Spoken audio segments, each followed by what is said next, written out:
good morning बंधुरा देखो सकाले उठे पड़ेছি सकाले उठे आगे रान्नाघरे ढुकते हैं তোমরা জানো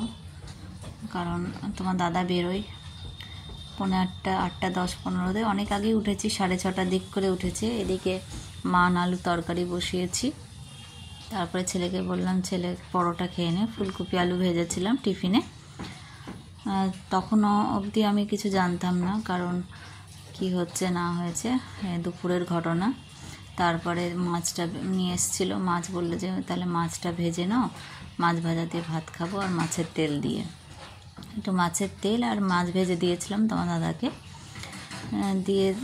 বলল ঠিক আছে ওইটা দিয়েই খেয়ে নি তোমার দাদা ওই খেয়ে নিল তারপরে ভাবছি যে এবার চান টান করে নিই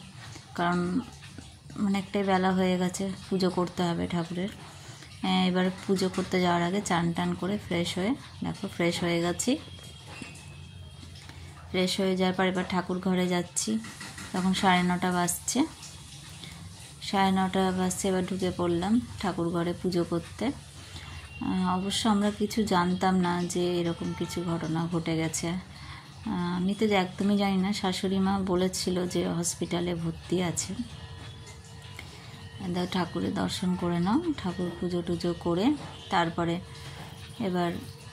ঘরে এলাম কিছু টিফিন করব বলে 10টা বাজছে দিয়ে ভাবলাম আজকে কি খাবো বুঝতে পারছি না দেখো মুড়ি টক দই আর কলা খাচ্ছিলাম বেশ ভালোই লাগছিল আমি টক দই খেতে খুব ভালোবাসি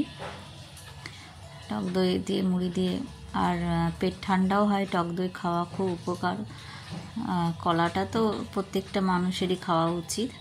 এবার আমার স্টুডেন্টের জন্মদিন ছিল ও তাই জন্য ভাবলাম ওর জন্য একটা ব্যাগ নিয়ে নিই তার যেহেতু ক্লাস 6-এ পড়ে বেশি বড় ব্যাগ তো ভালো লাগবে না আর ও নেবেও না ওই জন্য খুঁজে খুঁজে বুঝতে পারছিলাম না অনেক ব্যাগই দেখলাম এখানে আমাদের এটা বাগবাজারে চন্দননগরের দোকানটা খুব ভালো ওখান থেকে আমি সব কিছুই নিই মানে ব্যাগ ট্যাগ নেওয়ার থাকলে আগেও নিয়েছি মোটামুটি কোয়ালিটি খারাপ না ঠিকঠাক দামও আছে তো অনেক ব্যাগই দেখাচ্ছিল তার মধ্যে এই ব্যাগটা আমি নিয়েছি তারপরে বাড়ি এসেছি বাড়ি আসার পরে দেখো ধনেপাতার বড়া করেছিলাম এদিকে ফুলকপি আলু ভাজা